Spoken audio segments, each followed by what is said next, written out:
for trans folks, being able to show up in our bodies how we want is also a really essential part of healing. And so being able to give makeup tutorials, I think in an ideal in-person world one day, like people could come and get their nails done.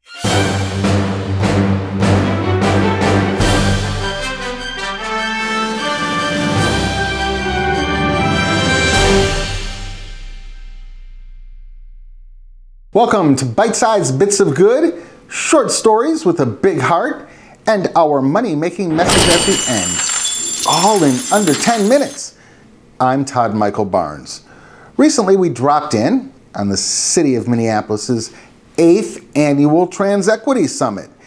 Well, whether it's Dave Chapelle or school boards or politicians these days, transgender-related issues continue to take center stage. So it's even more important we find out what happens at a Trans Equity Summit each year and why is it important they're held.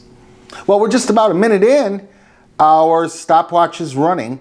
Stay tuned to the back end of each episode for a money-making message. Today's money-making message, the emergency COVID-19 relief, or pause, in student loan repayments. It's about to end. Well, that's right. We're going to have to start paying back our student loans come January 31st, 2022, says the Department of Education.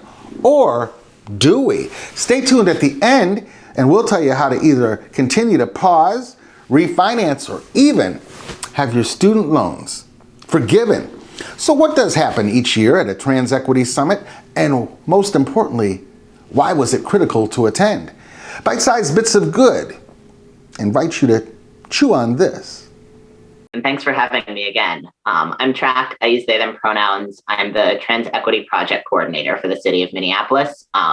So part of my role is planning our annual Trans Equity Summit, which was just this past Sunday and Monday. This year was our 8th annual summit. It is a free, full, or now multi-day event, historically in person, now hybrid, obviously for COVID reasons, that supports trans and gender nonconforming community members to connect to resources, to learning, and to community, to each other, and supports potential allies to connect to learning opportunities.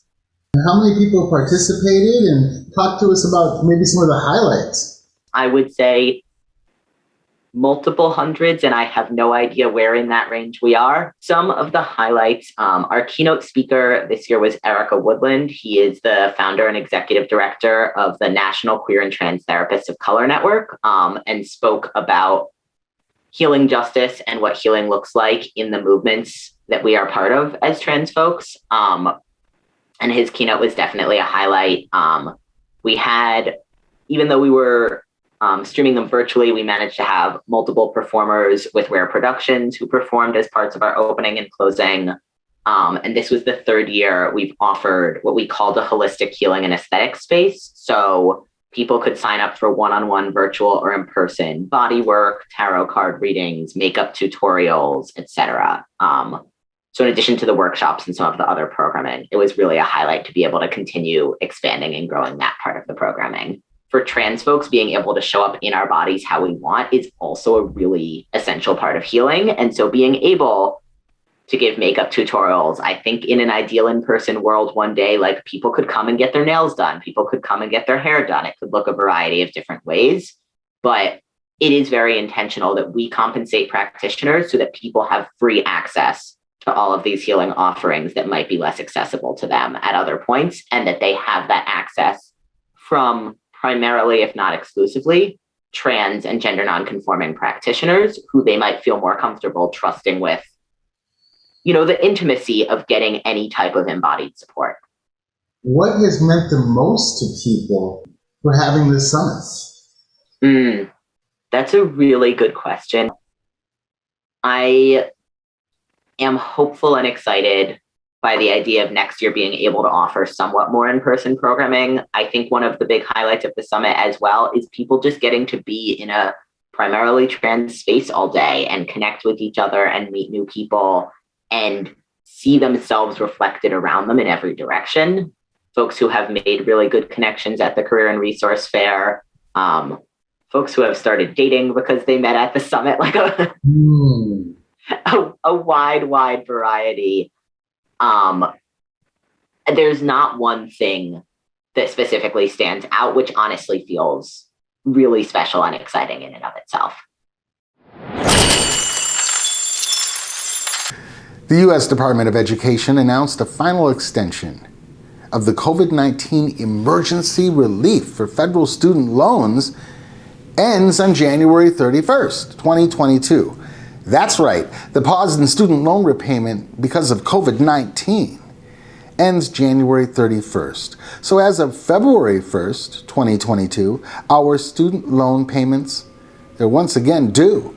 However, just because there is no coronavirus-related loan forgiveness doesn't mean there aren't other ways to delay or totally forgive your student loan repayment. Zach Friedman at Forbes magazine did some research. So let's look and see. There's student loan forgiveness for public servants. You can get total student loan forgiveness from all your federal student loans. And after this segment, we'll have all the links posted on our website at www.equitynewsnetwork.com. There's student loan forgiveness for teachers, eligible for partial or total student loan forgiveness. Student loan forgiveness if your college or university goes bloop bloop or goes under. Student loan forgiveness for Perkins loans. And to my homies, there's a Perkins loan, not a Perkins bill, so don't be trying to go up to the Perkins cash register and get your bill canceled. Student loan forgiveness for a partial or permanent disability. And remember, all this at www.equitynewsnetwork.com. After this, there's student loan forgiveness if you were misled by your college or university, or if you didn't get the education you should have received, or student loan forgiveness if you or a parent who borrowed on a student loan dies. Again, all of this information at www.equitynewsnetwork.com. There's also student loan refinancing, income-driven repayment plans, and public service loan forgiveness. So check it out on the website. And if you or a loved one needs the COVID-19 vaccine, please visit the websites listed below. Please get vaccinated. And that's our bite-sized bits of good for today. All in under 10 minutes. We'll see you next time. And until then, remember to have a head full of purpose, a heart full of passion, a wallet filled with peace, and a life filled with love. For all of us at ENN, Todd Barnes reporting.